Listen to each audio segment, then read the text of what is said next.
Mēs vispār par tām veiksmēm un drīzāk uzdrīkstēšanos runāsim tūdaļ arī no tāda valsts programmas viedokļa.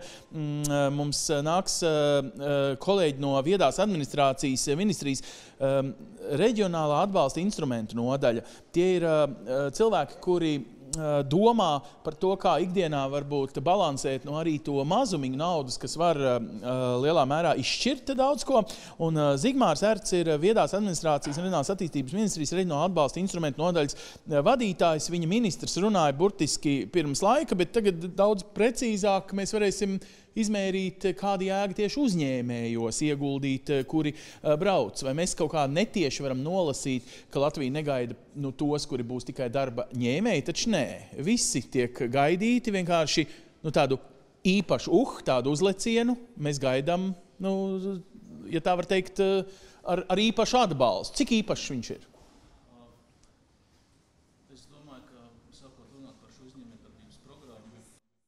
Šis atbalsts viennozīmīgi ir īpašs, jo atbalsts ir gan mērķēts uz reģioniem, gan uz visu valsti, tā skaitā Rīgas panošās reģionu, kur mēs šobrīd runājam vairāk, taču droši vien būtu pārproši teikt, ka šis atbalsts ir tas, kas ir nopiecākais, varbūt vienot lēni nākais, pēc, protams, patīk.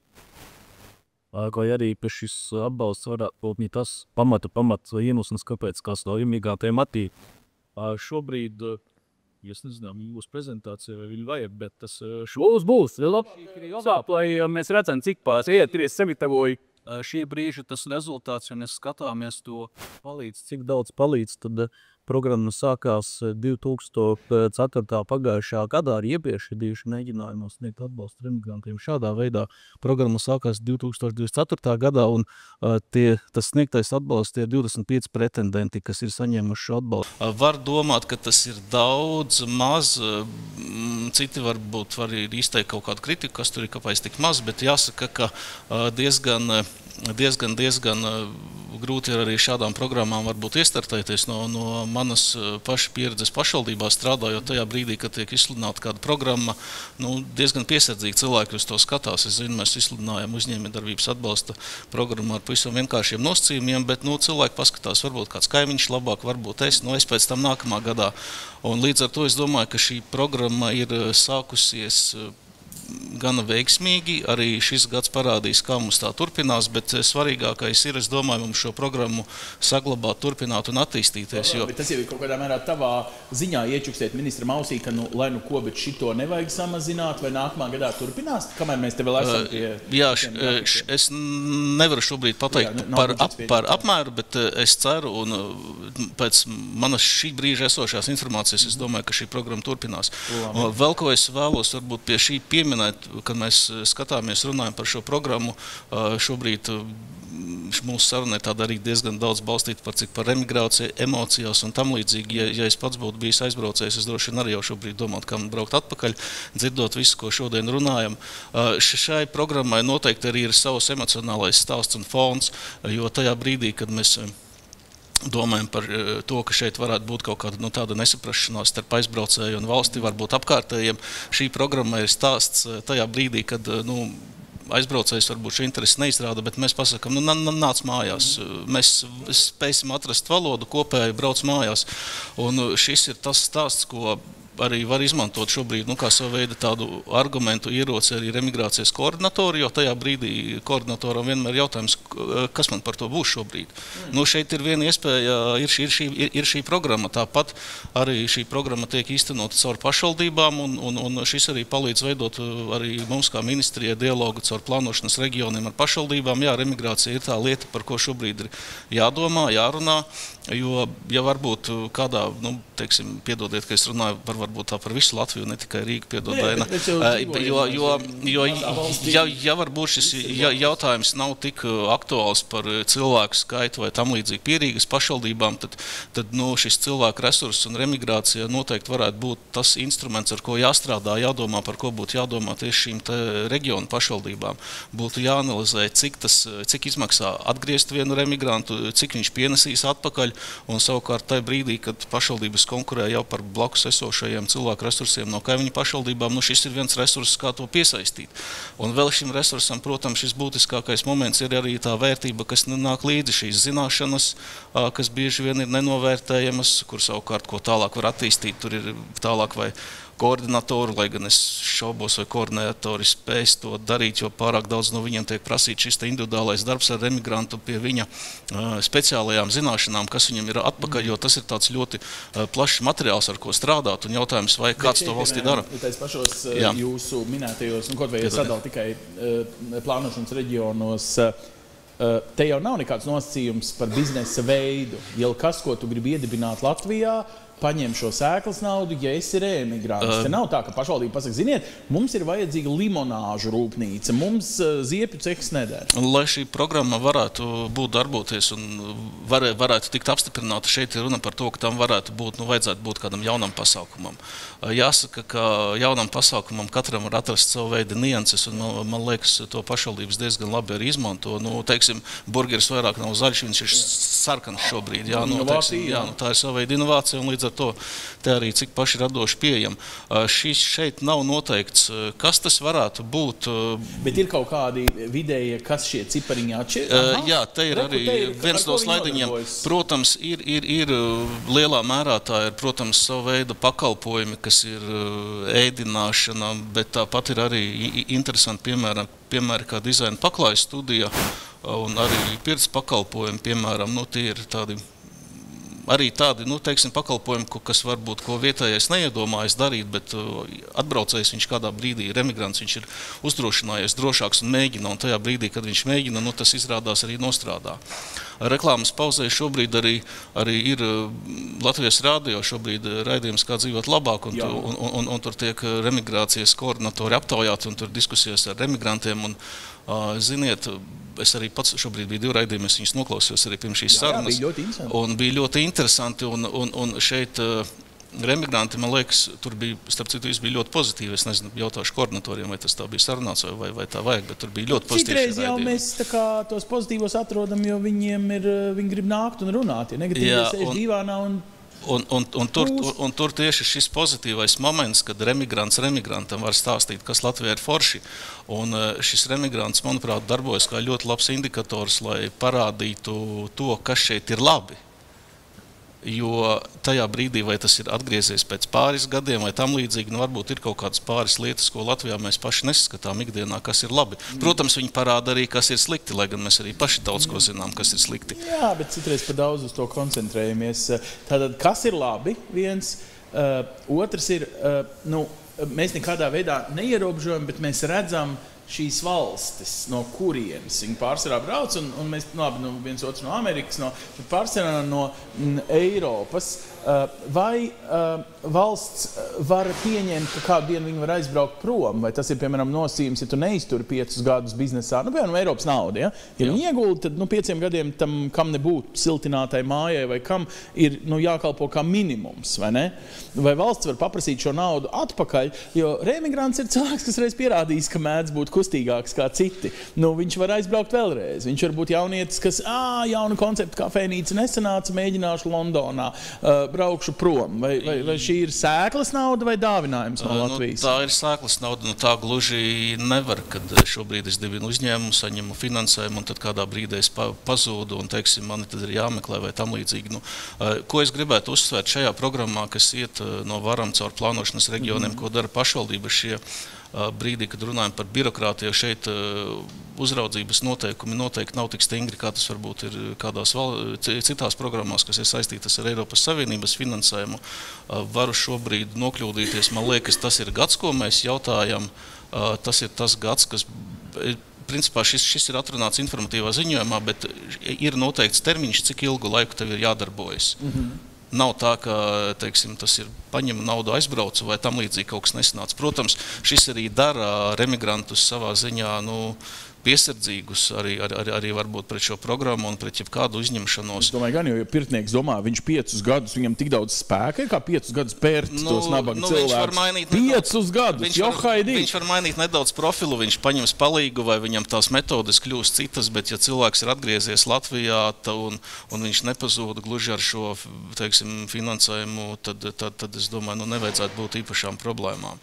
Pagaidām izklausās, ka tu kā tāds virsuzraugs šai programmai esi diezgan priecīgs par to, kā notiek lietas, jo viņas dara labus tādus procesus. Jā, es esmu priecīgs, dara labus procesus, un es ceru, ka šī programma attīstīsies gan ar mūsu atbalstu kā ministrijas, gan arī dabiskā ceļā tiks atrasti kaut kāda veida uzlabojumi, kas ir nepieciešami. Un es uzskatu, šobrīd, ka šai programmai ir jāturpinās ilgtermiņā, varbūt arī ne tādēļ, ka tiešām tas ir noteicošais moments, kāpēc remigranti atgriežas, bet šis tiešām ir gan žests no valsts, komunikācija ar pašvaldībām un kā instruments, ko koordinatori saka, ir mums materiāls, ar ko strādāt šobrīd.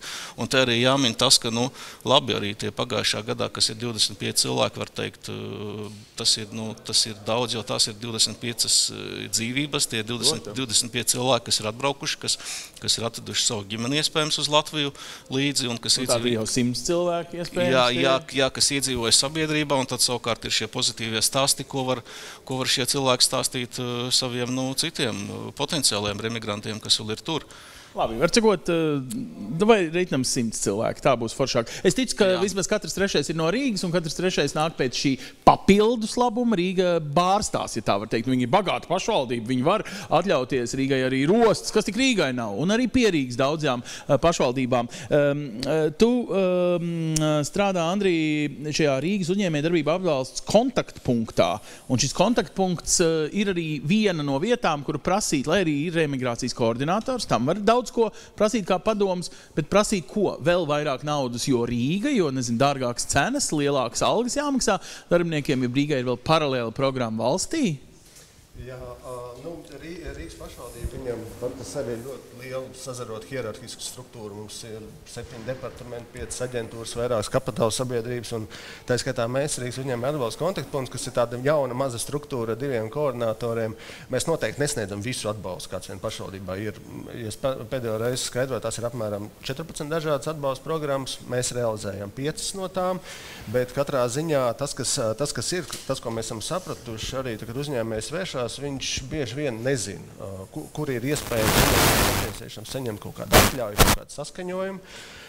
Ja viņš ir jauns uzņēmums, viņš bieži vien nezina, kur viņam jādodās, vai nezina, kāda atbalsta programma. Un tad ir tas kontaktpunkts viens, tas, ko mēs darām, ka pie mums vēršās, mēs varam pat saprast šajā situācijā, hei, tev ir ļoti vērtīga atbalsta programma. Tev tikuši viens zvanīt. Visticamāk, atzvanīšu pēc iespējas ātrāk, Un tas ir tas viens fokus, ka mēs tiešām arī varam parādīt, kuras ir tās īstās durvis, jo arī tāda viena institūcija nekad jau to visu atbalstu nevarēs īstenot. Runājot par šo programmu, diemžēl, viņa sakrit neveiksmīgā laikā, kad bija ieplānot diezgan daudz citi darbi un tie resursi bija šauri. Mēs nepaspējām viņā ielikt iekšā, bet noteikti mēģināsim uz nākamo. Bet jūs jau savā ziņā izdarījāt labu pakalpojumu, jūs pārējie Latviju atstājāt vairāk naudas un jūs varējāt, ne tikai reģionālās izlīdzināšanas fondā 100 miljonus iemaksāt, bet vēl arī atstāt, ka Rezeknē vēl šie cik tūkstoši aiziet vienā programmā? Pagājušais gads 400 000 plānotiem. 400 kopā. Tad, ja Rīga būtu piedalīsies, tad Latgalei būtu krietni mazāk. Vai ne? Paldies, Rīga, ka ietaupījāt naudu. Būtu vairāk jādala, tad noteikti kaut kā. Jā, bet mums noteikti arī tas, ko mēs arī šeit dzirdējām, runājām par dažādiem konceptu veikaliem, konceptu kafejnīcām, kas zina kaut kādu know-how, ir aizguvuši no ārzemēm. Mums kā reiz ir vairākas programmas, un viņas viss darbojās, vismaz Rīgas uzņēmuma atbalsta kontaktpunkti, tieši kā reiz uz mazo un vidējo uzņēmumu. Mēs tieši ierobežojam, nevis uz mazo vidējo, bet uz mikro mazo, pat ierobežojam vidējo, lai tas atbalsts aiziet tam, kam tas visvairāk ir nepieciešams. Mums ir atbalsta programma Rīgas vēsturiskā centra pirmā stāva dzīvināšanai, 2 atbalsta programmas. Tātad, ja kāds reemigrants vēlas atvērt kādu kafejnīcu vai veikalu, viņš var saņemt līdzfinansējumu telpu pielāgošanai vai citiem darbiem. Bet tā tad patiesībā eksistē šādi mazas piešprices, kuras kombinējot, tu paņem valsts sēklas naudu, tu paņem vēl Rīgas sēklas naudu. Kopš mēs esam Rīgas plānošanas reģiona aicinātā pasākumā, mēs varam godīgi pateikt, Rīgā uzņēmējdarbība iespējams izmaksās dārgāk kapitāla ieguldījumu ziņā, bet arī ir plašāks šis atbalsta buķete pieejami. Plašāk atbalsta buķetu un arī tādas plašākas mērogošanas iespējas. Ja teiksim, vienai kafejnīcai izdodās tas stāsts Rīgā, viņai ir krietni lielāka iespēja pelnīt nekā varbūt kādā mazākā pašvaldībā. Tādēļ risks izdevumi ir lielāki, protams, lielākā pilsētā, tāpēc arī tas papildu atbalsts. Jā, un galu galā, ja mēs salīdzinām ar Londonu, tad Rīga nemaz nav liela pilsēta, tādā ziņā viss ir normāli. Cik daudz tādas idejas, ko jūs redzat Rīgā, patiesībā atbrauc no šiem reemigrantiem? Jau visi varbūt atnāk pie jums pēc atbalsta, viņi vienkārši atver kafejnīcu, un pēc tam izrādās, ka tas čalis ir vispār vēl aizvakar aizvērs vienu Londonā. Es nezinu, kāpēc man tā Londona šodien kaut kā tā tēja 5 interesē, bet jūs varbūt redzat tiešām šo uzņēmējdarbības vidē, šajā, kā jūs sakat, mikro un mazajā līmenī, kur šī pieredze, un tai jābūt vienmēr kafejnīcē, tas varbūt kaut kas neredzams, kādā pagrabiņā kāds specifisks amatnieks vai kaut kas tāds, vai viņa nāk jau Rīgā atpakaļ kā tas labums, vai to ir grūti piefiksēt? To ir ļoti grūti piefiksēt, tā datu ievākšana ir problēma, bet arī reizēm arī varbūt par visu nemaz nevajag vākt tos datus, tas arī diezgan bezjēdzīgi ir, ko ar viņiem darīt pēc tam. Man pastāstīt, neko citu jūs nevarat. Tas labā nozīmē, jūs varat. Bet katrā ziņā tas, kas uzņēmēji pie mums vēršās, pat arī iespējams vēl ne uzņēmēji, bet kuriem ir kaut kāda ideja. Mēs neesam novērējuši, ka viņi kaut kā ļoti īpaši afišēti, hei, esmu atbraucis reemigrants. Manuprāt, arī no tādas savas personiskās pieredzes kaut kad vēl pirms kāda laika to cilvēku vairāk uzsvēra. Bet šobrīd kaut kā, viņi saprot, ka tā kustība, dzīve, viņa mainās. Šobrīd es dzīvoju tur, tagad esmu atpakaļ, ko man tur ļoti uzsvērt, ka esmu reemigrants. Mums šajā gadā, 24. gadā, pirmā stāva atbalsta programmā, tad līdzfinansējumu saņēma 37 uzņēmumu. 22 no tiem bija jauni, 15 esoši, un mums jau īsti pat, mēs varam aptaujāt, bet mēs nezinām, vai viņš tas jaunais dibinātājs gadījumā nav reemigrants. Es vienkārši aizdomājos par to, ka kādreiz pirms 10 gadiem bija modē uz katras kafejnīcas uzlīmēt zīmīti no GMO. Varētu domāt, ka kāds, nezinu, ka Latvijā tāpat GMO nav atļauts, bet okei. Bet tagad, ja būtu tāda kampaņa Rīgā, esmu atpakaļ. Pēc pie manis, nevis pie kaimiņu kafiju. Es esmu atpakaļ. Man vajag vairāk peļņas, jo es tagad koferus tikko izpakoju. Es vispār pirmo dzīvokli te īrēju. Es nezinu, tas būtu kaut kāds uzņēmējdarbības preference tev tāda. Tā kā visi uz vegānu kafejnīcām. Pirms 5 gadiem, ja tev nav vegāna kafejnīca, tā vismaz ēdienkarte ar vegānu ēdieniem, tad jaunieši nenāk. Šobrīd, ja pastaigāt pa Vecrīgu, pa vēsturiskā centru, mēs bieži ieraudzīsim uzlīmīti. Šīs telpas ir atjaunots Rīgas pašvaldības atbalsts. Par to, kā tas ir mēs jau vairāk skatāmies uz to uzņēmējdarbības attīstību pilsētā. Tā ļoti pieslieties, kaut kā preferēt vienus, mēs laikam paša tāda iniciatīva nenākt, bet katrā ziņā mums jau ir dažādas uzlīmes, piemēram, rekur pie mums var krānu ūdeni bez maksas dabūt, kā uzlikt. Tas arī patiesībā Eiropā, Francijā pārsvarā noskatīta pieredze, vai ne? Tā tāda normāla tradīcija. Daži pat gribēja to kā politisku uzsaukumu vēl noregulēt, ka ir obligāti jādod bez... Mēs gribējām. Jūs gribējāt? Rīgā gribējāt? Jums izdevās, ka Rīgā krāna ūdenim kafejnīcā ir jābūt pa brīvu, tā teikt, vienkārši jābūt. Negribu iedziļināties hierarhiskās likuma ministrs kabineta normās, bet mēs gribējām tajā deleģējumā, kas pašvaldībai dots. Mēs izniedzam atļaujas tirgot alkoholiskos dzērienus sabiedriskā pasākuma norises vietās.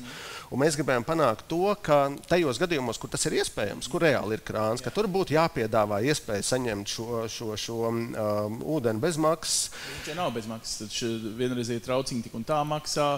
Beigās jautājums, vai ir forši, ka ir vienreizējie. Mēs negribējām to praksi noteikt, jo ir dažādas. Tas, ko mēs redzam, tirgus jau regulējās. Ir daudzās vietās mēs ieejam iekšā, tur stāv krūzīt, glāzīt. Tajā pašā, kad mēs to pētījām Lielbritānijā, ar normatīvu aktu ir uzdots pienākums to darīt, bet uzņēmumiem ir tiesības piemērot maksu par glāzi, par trauku, un tā ir tā prakse, bet mēs saskārāmies ar ministriju iebildumiem, ka īsti pašvaldībai tāds deleģējums nav un to nevajadzētu darīt. Jā, un atgādināšu, ka brīvkrāna Rīgā daudzos parkos ir pieejama. Kļūst vairāk, jā. Viskādībā noslāpt Rīgā nevar. Ir Daugavija, kas arī diezgan tīra upe. Labi, Rīgā ir vēl citas atbalsta iespējas. Rīgā ir, piemēram, investīcija un turisma aģentūra. Tās direktors Freds Bikovs ir mums... Fredi, es Es skatos citam čalim virsū. Fredi, tu esi priekšnieks par visām investīcijām, ja tā var teikt, kuras plūst uz Rīgu. Cik lielā mērā mēs te tīksminamies par mikro uzņēmējiem, par pirmā stāva programmām, par kafejnīcām un ko, bet vai diaspora ir pietiekami novērtēta kā lielie naudas maki? Amerikā ir liels daudzums latviešu izcelsmes miljonāru, superspējīgo, kuri es nevaru kustināt, ir vairāki fórumi bijuši tieši Rīgā, viņi ir arī noturēti, ne tikai tur Cēsīs un Liepājā, kur mēs tā kā uzrunājam diasporu kā lielo investoru, to, kas var mazliet savādāk uz to skatīties, nevis tikai brauc mājās, dabon dažus tūkstošus un sāc ar kafejnīcu. Es domāju, tā arī ir, un ne tikai Rīgā, bet arī tāda pasākuma notiek Spotlight Latvijā, kas notiek Amerikā reiz 2 gados. Tas ir lielākoties arī tāds Latvijas diasporas pasākums, kur gan paši latvieši, kuriem ir kaut kāda uzņēmēja darbība un lielākie līdzekļi un lielākais bizness Amerikā, vai arī caur viņam izmantot viņu kontaktus, lai aicinātu arī amerikāņus turieni, kam ir kaut kāda nauda un kaut līdzekļi. Un jāsaka, šis droši vien ir veiksmīgākais piemērs, kā mēs strādājam ar tādu turīgu diasporu Amerikā, jo šis pasākums ir arī plaši apmeklēts no Latvijas amatpersonām. Tur parasti prezidents piedalās, ārlietu ministrs un daži citi. Piekrītiet arī, jūs tur redzējuši prezidentu, es redzējuši visus, viņi atnāks tie saucamie ārzem latvieši diaspora nofočēsies, tautas tērpos ar Latvijas prezidentiem. Rupmaizi atnesē. Jā. Rupmaizi iedīs, nosvinēs. Un no tā ir efekts, pēc tam tad kaudze miljonu plūst uz, Rīgu vai jauni uzņēmumi dzimst. Mēs vienkārši diasporu mēģinam šajā dienā, šajā sarunā sadalīt tādās atsevišķās grupās, kā kur uzrunāt, kā kurai to valsti reklamēt, likt kaut kā viņu sajust, kuram tā galvā nemaz nav dzimtene. Tas ir labs jautājums, kā saglabāt to balansu starp to, ka šis ir pasākums, kur ir sanāk latvieši, kuriem gribas kaut kādu saglabāt savu saikni ar Latviju un satikt gan valsts amatpersonas, gan vispār cilvēkus, kas no Rīgas ir atbraukuši, un tā skaitā tomēr to virzīt arī uz kaut kādām konkrētām investīcijām. Konkrēti rādītāji, konkrēti pasākumi grūti pateikt, bet mēs redzam diezgan daudz Amerikas latviešus un Kanādas latviešus, kas gan vai paši atgriežas un strādā, vai arī investē šeit. Un ir tādi, kas turpināt dzīvot Amerikā, bet investē šeit nekustam īpašumā, citas jomas. Bet es piekrītu tam, ka šo pasākumu konkrēti Spotlight varētu arī stiprināt. Es domāju, ka tur vairāk jāpiesaista amerikāņi un, protams, vietēji biznesmeņi, ne tikai latvieši. Es biju konkrēti Bostonā, kas Bostonā ir slavena ar life sciences, šogad tas ir Vašingtona un vairāk ar militāru tēmu, bet, teiksim tā, ka tev konferences piedalās valsts augstākas amatpersonas, tev ir vieglāk piesaistīt, lielu uzņēmumu CEO atnākt un sadarboties ar tevi. Teiksim, mēs arī to izmantojam savā darbā, kad viena situācija, kad es aizbraucu kaut kur un mēģinu uzaicināt pusdienas vai vienalga kāda formāta, kādu lielu uzņēmumu vadītāju, tad skaidrs uz manu vārdu man tur grūtāk izdarīt. Tad, kad brauc mērs, mēs vienmēr sadarbojamies gan ar LIA, gan ar vēstniecībām un taisim to kā mēra pieņemšanu, un kad tu saņem no vēstniecības uzaicinājumu ar mayor reception, tad tas, protams, piesaista lielāku uzmanību. Bet tas ir jebkurā gadījumā labs pamats Spotlight. Es domāju, tāds veiksmīgākais piemērs, kas mums vispār ir. Mums pirms 10 gadiem bija tāds teiciens, ka katrs latvietis ārzemēs ir tā kā savas valsts pārstāvs vai vēstnieks. Cik lielā mērā šo diasporas spēku, kurš ir taču visas neiedomājamākās profesijas, kur diaspora šobrīd strādā. Iespējams, viņi vēl 30 gadus nebrauks mājās, bet būdams latvietis specifiskā profesijā, specifiskā amatā, ir tāds kā slepenais aģents, slepenais ierocis, tad, kad ir jāatver durvis, jāsaved kopā, jāsaved pat nevis tāpēc, ka viņam būtu jāinvestē uz Latviju, vai ko viņš vienkārši sniedz tādu tā kā emocionālu pakalpojumu jums vai Latvijai kā tādai. Cik lielā mērā diasporu mēs, ja tā var teikt, esam iemācījušies šādi apbruņot, iedvesmot, angliski tas vārds tāskot, dot viņai uzdevumus un ka viņa arī grib sadarboties. Viņa lielā diaspora. Mums tā saruna varbūt caur goda konsulu tīklu ir, tas nav tikai latviešu diaspora, tur ļoti plaša auditorija, bet es domāju, ka Mēs esam mazā tauta, un redzot, kā latvieši apvienojas dažādas komunas, gan Amerika, Kanāda, Austrālija, Jaunzēlanda un tā tālāk. Tas tā notiek, viņi tā dabiski ir tie vēstnieki un nodot uz viņu. Jums ir vēl viena dabiska, un to sauc par Rīgas vienreizējo relokācijas pārcelšanās atbalstu. Vai jūs tur piemērojat kaut kādas īpašas kritērijas, jebkuram cilvēkam, arī tam, kurš nekad nebūs uzņēmējs, kā mēs te mēģinām tā kā bīdīt un sapņot, kurš principā atbrauc un būs darba ņēmējs, ļoti cienījams, protams, un tā? Jā, tā nav uzņēmējdarbības atbalsta programma, tā ir fokusēta lai uzlabotu darba spēka pieejamu Rīgā, un tāpēc tā ir domāta augsti kvalificētam darba spēkam, jo primārais uzdevums ir piesaistīt kvalificētu darba spēku Rīgai. Tātad cilvēkam, kas pelnīs cik? 2,5 tūkstoši mēnesī kā minimums? 2,2, man liekas, vai 2,3, tagad precīzi neatceros, bet jā, virs tās summas, to mēs kvalificējam kā augsti kvalificētu. Un tā tad izskaidrojiet, uzņēmējs, kuram ir izmisums, kuram trūkst šis augsts kvalificētais darba spēks, var šo piemērot kā bonusu darba sludinājumā, meklējot šo iespējamo reemigrantu? Viņš, saņēmējs nav uzņēmējs, saņēmējs ir privāta persona, kas ir atbraukusi. Bet es varu darīt zinām šim iespējamam saņēmējam, ka es esmu uzņēmējs, kas meklē sev labu darbinieku, ka hei, vecīt, tu vēl varēsi arī uz šito pretendēt, tas būs tā kā bonusiņš algai. Ja darba devēja, ka palīdzēs mums reklamēt programmu, mēs būsim tikai par. Vienīgais, ko viņš droši nevar darīt, nevar solīt, jo mēs redzam kaut kur aptuvenī, teiksim tā, ir diezgan daudz arī atteikumi, un tie atteikumi ir tīri tehniski. Es tā izstāstītu dažādas populārākas kļūdas, ko emigranti varbūt dara, tad viens mums ir jāpierada, ka tu esi emigrants ar programmu. Proti, ja tu visu šo laiku esi bijis deklarēts Rīgā, bet faktiski uzturējis ārvalstīs, tad mēs nevaram šobrīd pēc nolikuma izmaksāt to atbalstu. Tātad atgādinājums, ja jūs dodaties prom no valsts, lūdzu izdeklarējieties, vai paturiet otro adresi Latvijā, kas arī ir likumiski pareizi. Bet, lai mēs varam izmērīt, cik garš termiņš ir jāpavada, tā teikt, mācībās vai dzīvē ārzemēs, lai tev var vispār par reemigrantu. Vismaz gads. Pēc gada jau tu esi superspeciālists, kuru sauc atpakaļ ar īpašu piemaksu? Jā. Wow, es braucu prom. Jūs man tagad gadu neredzēsiet. Labi, cik liela ir piemaksa? Bet izdeklarējus obligāti. Jā. Tu neuztraucies, es nebraucu. Bet es pēc gribu zināt, cik liela ir summa. 1,800 eiro vienreizējas izmaksā. Un to 1,800 eiro es varu likt tikai un vienīgi dzīvokļa īrei vai kam, jeb tie ir tikpat labi piemaksas pie algas? Mēs to nekontrolējam, kur tā nav tiek izterētā, tiek izmaksāta uz bankas kontu atbalsta saņēmējiem, un kā viņš vai viņā tu naudu rīkojas ir.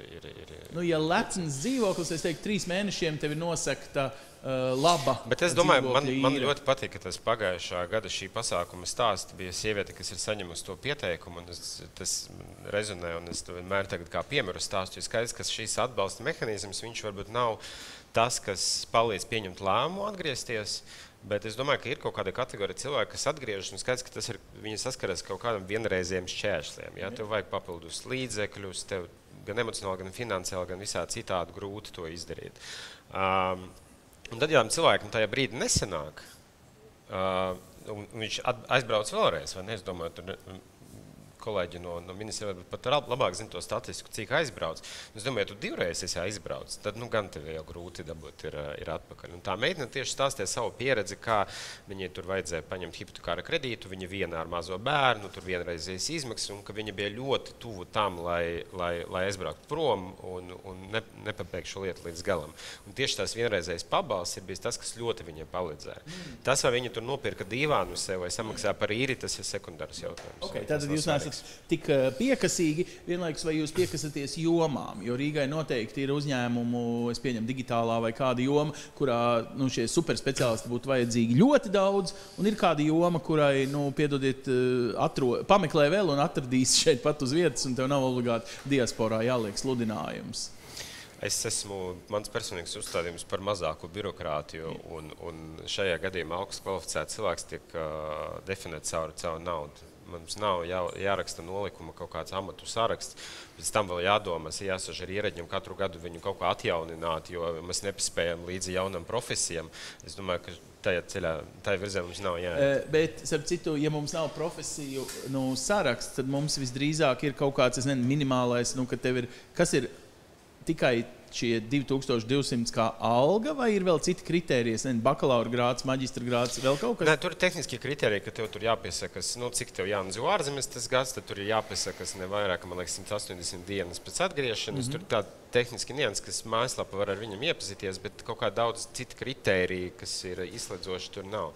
Tur varbūt daži cilvēki pārprot arī, ir tādi varbūt tādi smieklīgi nosacīti pieteikumi, ka mums, piemēram, bija jūrnieks, kas gadu bija jūrā, bet faktiski bija, tas ir komandējums, bet viņš visu laiku ir nodarbināts Rīgas uzņēmumā, un tad arī mēģināja pieteikties. Skaidrs, ka šis nav gluži remigrants klasiski izpratnē, tad tur mums, diemžēl, atsaka. Jā, kamēr tu sēdi uz kuģi, tu internetā salasies visādas programmas, aizpildi, kāpēc nē, ja nokāpjot no kuģa, tev sagaida pats Bikaukungs ar 1800, tad kāpēc ne?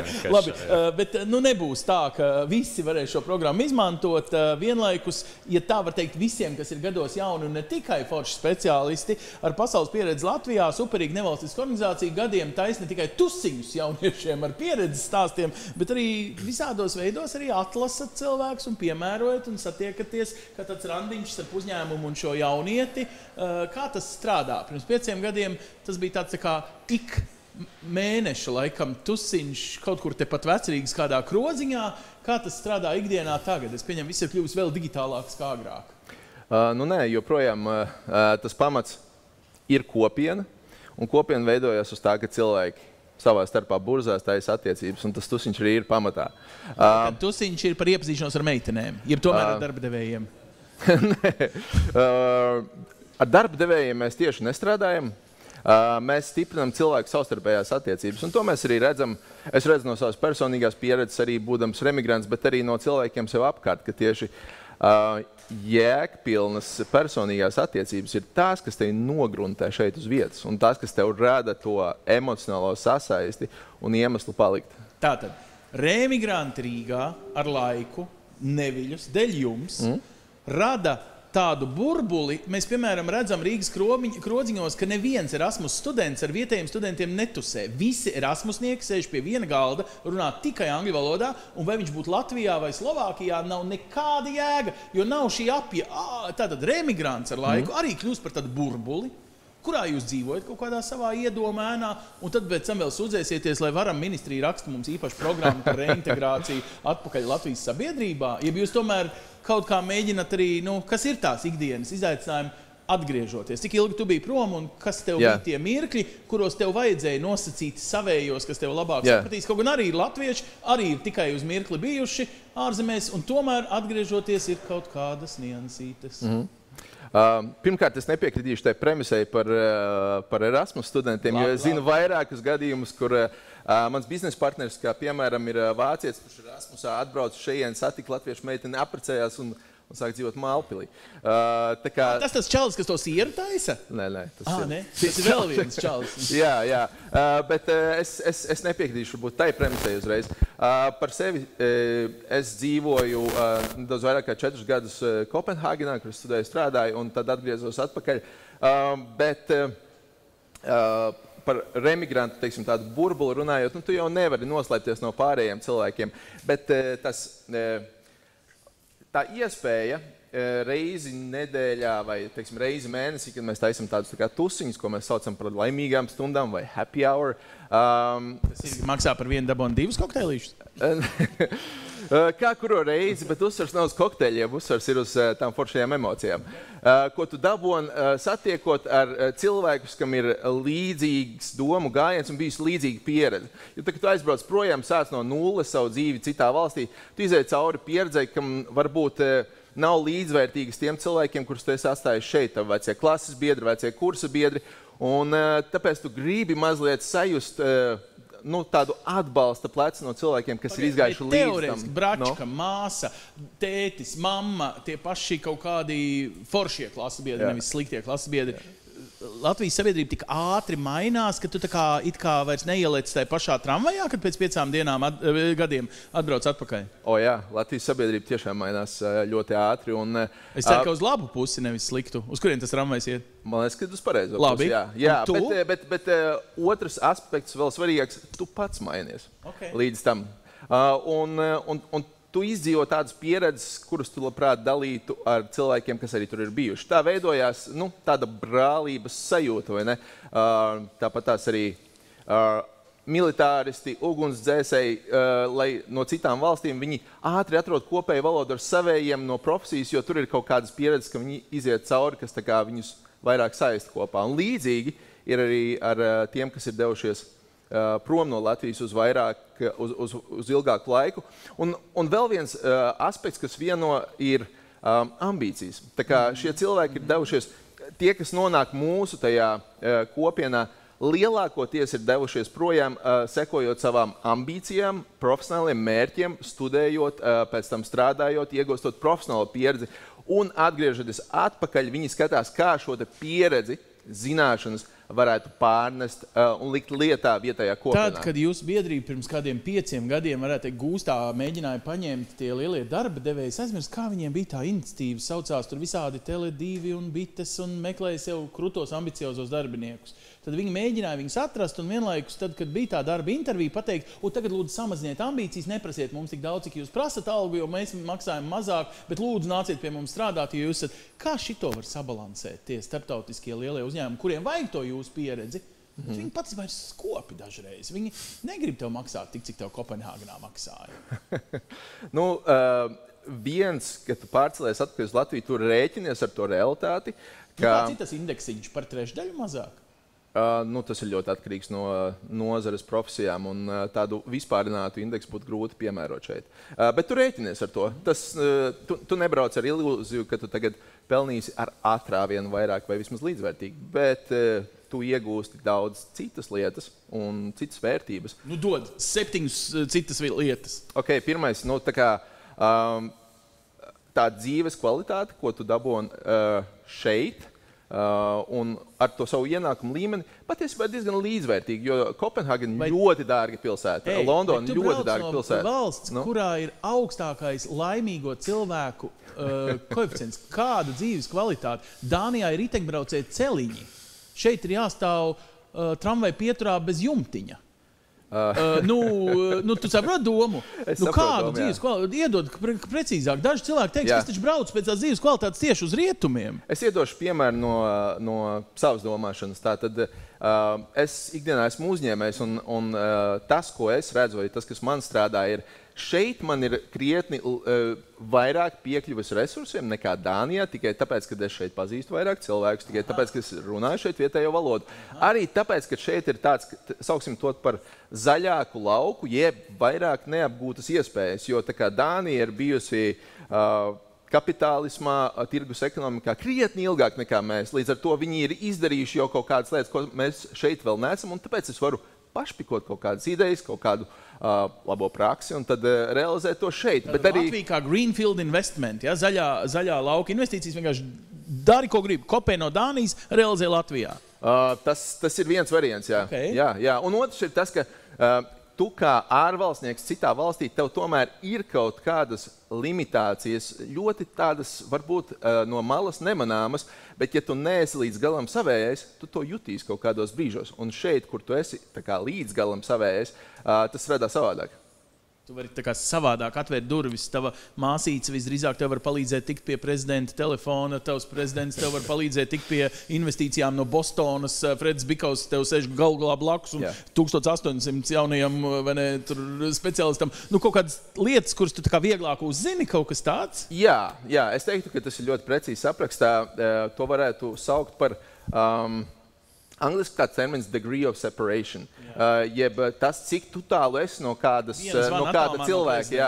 Latvijā viena zvana. Un šeit tu esi ļoti tuvu lēmumu pieņēmējiem un resursiem, kas tev var palīdzēt. Sākot ar kaut vai valsts atbalstu, kur tu tiešām vari pazvanīt, cilvēciski pajautāt, Klau, kā man šito aizpildīt, vai kā man šitam pieteikties. Small is beautiful. Jā. Tātad pat no mazās Dānijas atbrauc cilvēks var teikt, ka Latvija ir vēl mazāka un vēl skaistāka. Jā, bet tajā mazumā vai tajā nelielajā... Kompaktumā. Tas ir labs vārds. Tajā kompaktumā ir sava konkurētspējas priekšrocība. Kustēties ātrāk. Mazas organizācijas, mazas kopienas kustās ātrāk nekā lielas. Tev ir bijis gadījums, ka tu pie viena no šiem kungiem, kas tev ir ieskāvuši, tagad esi nācis ar tām savām ātri kustamajām idejām, uz pirmā stāva to apdzīvošanas programmu vai uz kaut kādu jauno speciālistu piesaistes programmu. Varbūt ne pats, varbūt tev ir no tavas biedrības perspektīvas. Kā tas ātrums strādā Latvijā? Mēģināsim iedomāties, ka tu to pašu būtu mēģinājis Dānijā. Mēs varētu teikt, ka Dānijā būtu ilgāk? Vai ļoti labs jautājums. Tā kā mēs kā biedrība konkrēti arī devāmies pie Ritas. Un teicām, mēs gribam savai kopienai rīkot tādus kā tīklošanās stāstu vakarus, kur kāds no mūsējiem vai biedrības draugiem dalās ar kādu interesantu, vērtīgu informāciju. Bet mums vajag telpas tam. Kopā ar Ritu mums arī izdevās. Viņi mums iedeva savas telpas pēc darba laika, un tas bija riktīgi forši. Mēs taisījām tādus kā saucās brain gain stāstu vakarus, kur tā kā kāds cits, kurš ir iekšā interesantā tēmā, to pastāst arī pārējiem. Un tas bija ļoti vienkārši. Jā, var cikot, nevienmēr viss ir naudā, viss ir vienkārši tajā attālumā līdz attiecībās. Un kā. Labi, tie bonusiņi, viņus var pēc tam monetizēt, tā uzņēmēja darbība. Mēs vienmēr runājam par to, ka arī es vairs nelietoju vārdu Austrum Eiropu, mēs te Baltijas jūras otrā krastā, salīdzinoši ar Dāniju. Tā kā it kā rēķinamies, ka pie mums būs, zemāk standarti, zemāks algas, Austrum Eiropa beigās, ko nedrīkst vairs teikt. No otras puses, kafija maksā tikpat, šita, televīzijas tehnika, kas mūs rāda tagad apmēram to pašu maksā.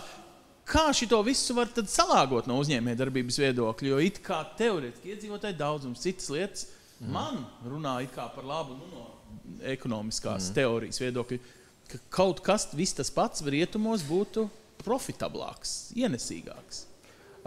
Dienas beigās jau tu saliec kopā ieņēmumus un izdevumus. Un, man liekas, ka vismaz tas ir mans novērojums, ka pēc tās bilances tev paliek apmēram tikpat daudz. Varbūt bišķīt mazāk nekā Dānijā, bet, kā jau es teicu, ir citi iemesli, kāpēc, kas man ir būtiski un nozīmīgi, kas varbūt aizstāja to kaut kādu deltu monetārā izteiksmē, ko es zaudēju. Tu pēc būtības atvedi mājās pieredzi, kas nav aprakstāma, bet vai Latvijas valsts būtu kaut ko labu izdarījusi, ja mēģinātu tevi noķert, lai tu paliec, lai tu nebrauc to sasodīto Dāniju? Jo no vienas puses, bez tās pieredzes tu nebūtu tik vērtīgs, tad, kad tu atgriezies. Bet no otras puses, mums būtu lētāk.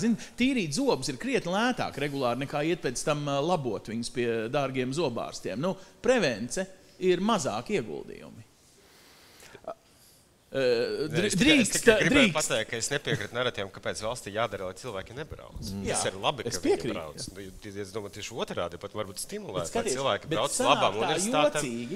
Mēs neko nedaram, lai viņi brauktu vai nebrauktu, bet mēs noteikti kaudzi naudas ieguldīsim, lai viņi brauktu atpakaļ.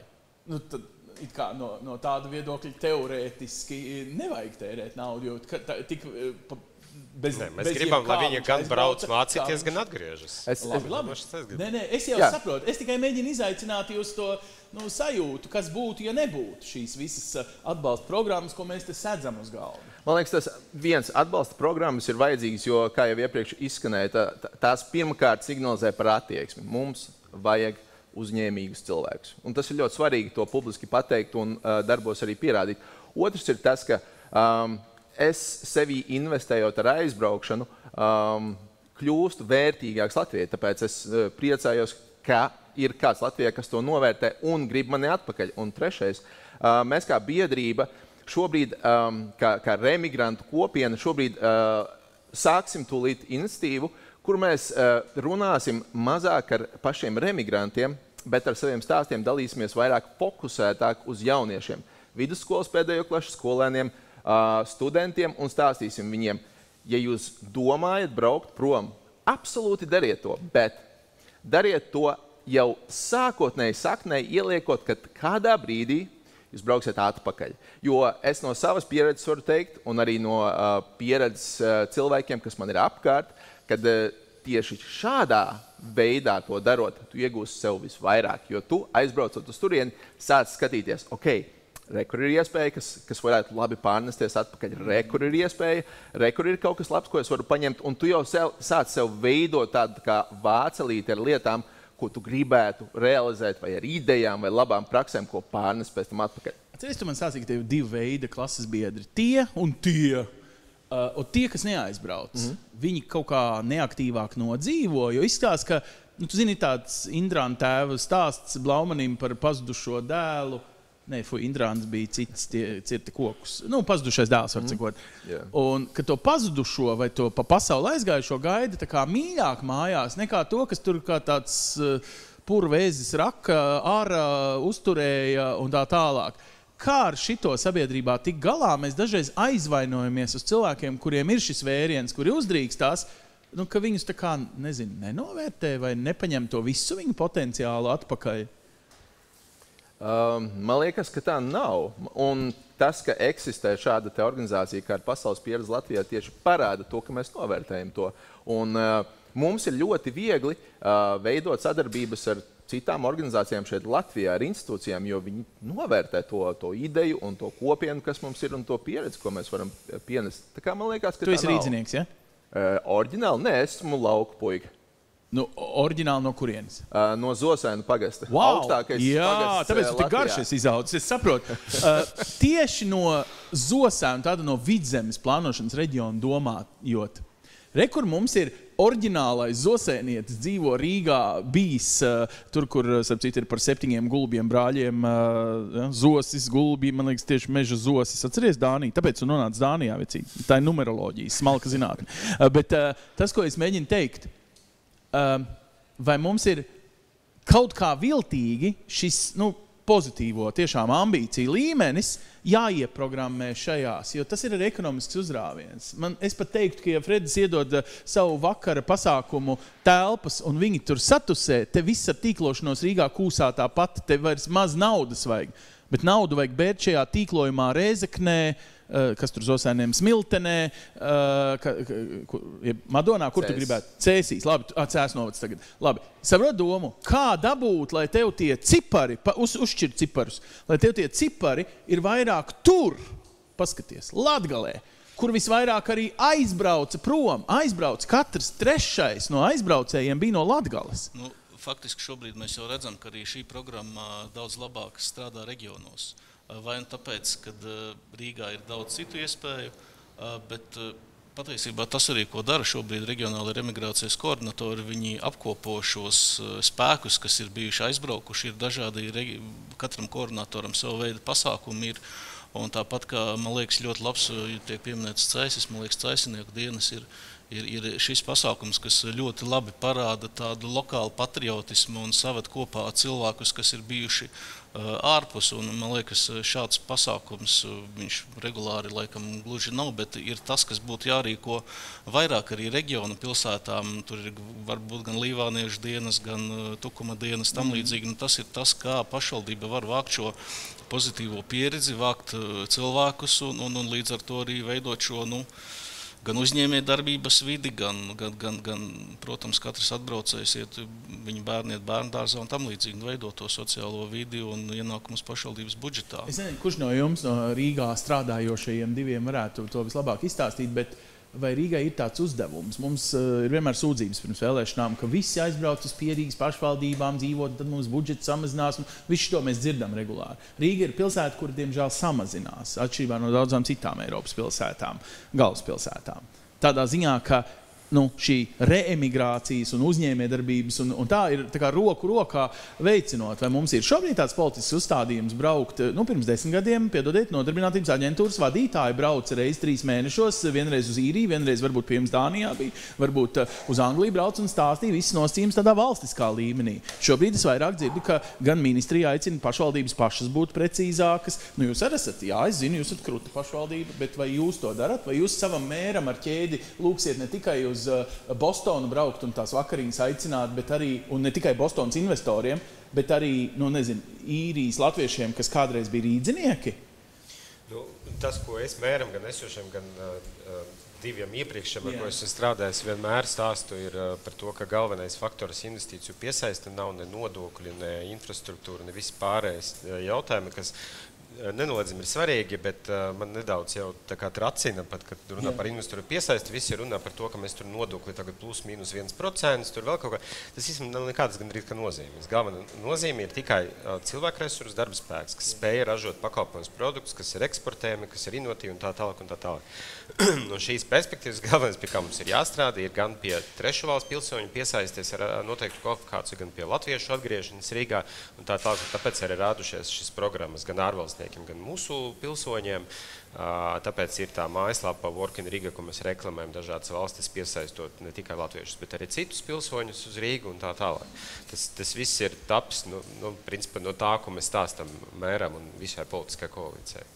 Jo, ja es salīdzinu, vienkārši salīdzinoši mūsu, ja tā var teikt, ietekmi uz dažādām, kaut vai dažu miljonu programmu par nodokļu atlaidēm, tiem, kas filmē filmas Rīgā, tātad ilgtermiņā reklamē Rīgu kā skaistu vietu, kā modernu un kā tik vēl ne, principā ir krietni naudīgākas nekā visi šie mazie, piešpricītes, kuras mēs tā kā dāvinam vai līdzmaksājam vai kā uzņēmējdarbības sākšanai tajā mikro līmenī reemigrantiem. Rīga pēc būtības, reemigrantus, tā nav primā prioritāte, tas mums godīgi jāpasaka. Pirmā prioritāte mums ir investīcijas lielos apjomos, esošajiem šeit iedzīvotājiem, jaunas un modernas, protams, un inovatīvas darba vietas, vai kaut kādu uzņēmumu vai ko. Varētu tā teikt, vienkārši, lai nebūtu pa daudz medus, vienu darbus karotīt vajag. Skaidrs, ka ir lielās lietas un mazās lietas. Ir kaut kāds, ko var izdarīt ar lielu politiku, ir kas izdarīts ar mazu politiku, un noteikti viņas jādara kopā. Nevar būt tā, ka ir lielās vai mazās. Es nedaudz nopanējuši, precizējuši. Rīgā šobrīd ir plato nedaudz. Mēs esam apstājušies tādā iedzīvotāju skaita ziņā. Un tur arī tie skaitliskie rādītāji ir tādi interesanti, ja mēs salīdzinām ar Viļņu, kas mums šobrīd nedaudz ir apsteigusi, bet Viļņas administratīvā teritorija te ir 2 reizes lielākā Rīgas administratīvā teritorija. Respektīvi, Viļņas, Mārupes, Ādaži ir iekšā Viļņas teritorijā. Līdz ar ko mēs saprotam, mēs zaudējam daudz iedzīvotājus, kas brauc dzīvo tur. Bet runājot par to, skaidrs, ka pilsēta ir tā vieta, kas piesaista cilvēkus tikai tāpēc, ka pilsētā ir lielāks iespējas. Un jo aktīvāk saimnieciskā darbība būs pilsētā, jo vairāk būs uzņēmēji, jo vairāk būs cilvēki, kas atrodas tuvu viens otram, kas veido kaut kādas biznesa attiecības, arī uz pilsētu brauks un vairāk dzīvos cilvēki. Un līdz ar ko visas tās lietas, ko dara aģentūra, ar piesaistot investīcijas, reklamējot Rīgu ārzemēs, lai brauktu vairāk turistu, kas savukārt ģenerē lielākus ienākumus mazākajiem uzņēmējiem, kas strādā, viņi arī veicina šo vietu kā labu dzīvošanai, uz ko tiekties, kur var atrast labu darbu, kur var socializēties, kur ir mājoklis. Tā. Labi. Rīga cik lielā mērā šobrīd ir spiest konkurēt ar pārējām pašvaldībām, jo jūsu rocība investēt, bet, rekur, paņemot valdības programmas, plus varbūt kaut kādu argumentu, ka liela daļa, kas ir reemigrējuši, ir no tās pašas apsit arī Liepājas, ne tikai, lai Latgala nedabūtu vienmēr pa kaklu no manis un Latgales, proporcionāli, jūs vienmēr, kad cilvēki atgriežas, iegūst par 2/3 no visiem, kas reemigrē, pat ja viņu saknes ir kaut kur citur, visi atgriežas uz Rīgu. Varbūt, ka Rīgai vispār nevajag mākslīgu piepūli. Lietas notiek pašas no sevis, mēs vienkārši augam kā sabiedrība, cilvēki arvien normālāk uztver Latviju kā izaugsmes vietu, un attiecīgi, arvien procesi notiek paši no sevis. Šīs mākslīgās reemigrācijas lietas varbūt tikai sarežģīti. Tu pats teici, ka tu gribi mazāk birokrātijas. Šī diskusija bija arī politiskā līmenī pirms šīs programmas apstiprināšanas domē, un tas bija arī viedoklis, ka, kāpēc vispār tur kaut kas jāmaksā, ja tas cilvēks jau ir pieņemis lēmumu un atbrauc un tā. Bet, es domāju, tas arguments ir tas pats, ko es izstāstīju sākumā. Tā meitene, kas sēdēja šeit pagājušajā gadā un stāstīja savu personīgu pieredzi, kurā gandrīz kā aizbrauc prom. Skaidrs, ka tas nav instruments, lai cilvēks pieņemtu lēmumu par atgriešanos Rīgā. Tas ir vienkārši veids, kā mēs varam palīdzēt tam cilvēkam to lēmumu īstenot un neatgriezties atpakaļ. Tā kā tur nekāda burvi, viņi nav par to konkurenci, un es negribu izklausīt arogants, bet laikam mēs baigi nekonkurējam. Skaidrs, ka Rīgai ir vieglāk piesaistīt atpakaļ latviešus nekā kaut kādai mazākai pašvaldībai. Tur droši vien vairāk ir kaut kāds privāts sentiments, ka cilvēks grib tādu downshifting ceļu iet vai atgriezties mājas, bet skaidrs kaut kādi citi parametri. To mēs nomērīsim. Reku viens čalis no Zosēniem. Kādēļ tu paliki Rīgā? Tas nav baigi tālu, ja? Pusotru stundu mašīnā un tu esi pie ģimenes. Es nezinu, ģimene ir arī Zosēnos vēl, jeb viņi arī jau vairs nav Zosēnieši? Zosēnieši vai nieki? Nē, nieši. Zosēnieši, ja? Lai kā arī nebūtu, mums ir joprojām lauku mājas tur, un es katru nedēļas nogali uz turien dodos. Tā kā es dzīvoju tādas divas dzīves, varētu teikt. Tev ir spēka vieta Zosēna, un tava darba vieta ir šeit. Kāpēc tu, izkāpdams no lidmašīnas no Kopenhāgenes, paliki Rīgā? Zosēnos ir, tu teici, tava māja vēl aizvien. Priekš kam tev to Rīgu vajag? Es varbūt tā poētiski varu izteikties, bet... Par Rīgu tikai Čaks līdz šim ir runājis poētiski. Tagad tu? Jā, es varbūt par mazliet citām tēmām nekā Čaks. Bet man liekas, ka tas, ka tev ir saknes vienā vietā un zari citur, tā nav pretruna. Un man liekas, ka Rīgā dzīt zarus šeit ir mazliet vairāk saulītes, bet tāpat es novērtēju arī to, ka man ir iespēja būt ar saknēm. Tiešām poētiski sanāca. Bet labi, tagad no grāmatveža viedokļa, kur ir tas noslēpums tavs biznesa veids, ir tāds, kam Zosēnos īsti nav īstā vieta? Nē, man tomēr tā sabiedriskā dzīve iekš biedrības un viss tas darbības lauks tomēr ir šeit. Un, tīri ikdienas ritms. Noved šeit. Vienkārši saprotu, kā sanāk, es to diskusiju velku uz ko. Rīgā saprotams, ka nav ar lauksaimniecību ar citām jomām saistīti biznesi, bet no lauksaimniecību teritorijām apdzīvotām salīdzinoši liels ir to cilvēku daudzums, kas ir aizbraukuši. Kur varētu atgriežoties, uzsākt uzņēmējdarbību, tā skaitā ar jūsu programmas atbalstu arī lauksaimniecībās. Un tad es vienkārši domāju, kas ir tā vērts un kas nav tā vērts mūsdienās. Piemēram, Eiropas Savienība 40% no savas naudas vispār dod tikai un vienīgi reģionāla attīstībai un lauksaimniecībai. Arī negodīgi liela proporcija, ja iekšzemes koprodukts ir labi, ja 4% veidojas. Saprotiet domu, mēs tā kā ieguldam lietās, kuras pašas auga. Es tikai lieku aizdomāties, cik jūs esat jutīgi pēc šīm programmām vai citiem vārdiem. Ja es esmu reemigrants, kas domā tuvākajos 5 gados atgriezties, vai Latvijas valsts tik garšīgi man to atgriešanās komplektiņu klās kā tādu pārpilnības galdu arī pēc 5 gadiem, ja labāk braucu mājās tagad un nekad nav neīstais laiks, tagad ir īstais. Pēc 5 gadiem būs mazāk. Līdzīgi kā emigrācijas koordinatori saka, tas jau tāds ļoti individuāls lēmums, kurā brīdī šī ir pieņemts, bet ja runā par lauksaimniecību, tad šobrīd atgriežoties droši vien arī vienkārši zeme faktiski nebūtu, lai būtu liels lauksaimnieks laukos, bet šis ir ļoti arī viens emocionāls stāsts par Latvijas teritoriālo apdzīvotību un par šīm lauku mājām. Ja varbūt cilvēki arī, kas savukārt no šī centra pārceļas uz tuvākām pašvaldībām, tad remigrants nereti varbūt sauksim ir trakāks, viņš uzreiz var izvēlēties šo variantu arī meklēt lauku māju attālākā vietā, kas patiesībā ir dārga vieta dzīvē, bet viņš pieņem šo vietu, situāciju, viņš ir ļoti emocionāli vismaz ceru labu laiku gandarīts ar to, ka viņš var būt Latvijā lauku mājā apkārt, kur ir mežs. Jā, un tur arī top šīs varbūt ne lielās lauksaimniecības idejas, bet ir mazas idejas, kas ir kaut kāda veida kosmētikas produkti vai pārtikas produkti, kur tev nevajag šo lielo lauksaimniecības zemi, kas ir 10, 20, nerunājot 10, 20, 100 hektāru. Jūs ziniet, kāpēc es par to sāku ievilkt? Ļoti interesanti, mēs tūdaļ satiksim vienu ģimeni. Viņi ir no Īrijas, bet viņi māju būvē Ķekavas novadā, tur jau tālu pie Bauskas, gandrīz Jeņčos, tā būs Rožlapu ģimene. Es saku jums sirsnīgi paldies, es redzu, ka vārds saulīti jūs ir nogurdinājis. Es jūs beidzot atbrīvošu no šīs trakās saules, kas jūs te mocīja.